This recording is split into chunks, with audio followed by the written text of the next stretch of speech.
مسلمان معاشرے کے لیے سب سے خطرناک نعرہ عورتوں کے حقوق کا نعرہ ہے۔ جب دشمنان اسلام اور مغرب کسی مسلمان معاشرے کو تباہ کرنا چاہتے ہیں تو وہ اس میں یہ نعرہ لگا دیتے ہیں، اس میں لوگ پیدا کر لیتے ہیں کہ وہ عورتوں کے حقوق کا نعرہ لگائے۔ عورتوں کے حقوق ایک تو وہ ہے جو اللہ تبارک و تعالیٰ نے قرآن کریم میں بیان فرمایا ہے۔ کون مسلمان اس کا مخالف ہے؟ وہ تو سب مانتے ہیں، اور وہی اصل حقوق ہے۔ وَلَهُنَّ مِثْلُ الَّذِي عَلَيْهِنَّ بِالْمَعْرُوفِ۔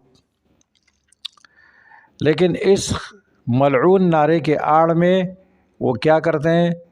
مسلمانوں کا دین اور تہذیب، اقدار، اخلاق اور ان کے معاشرے کو تباہ کر دیتے ہیں۔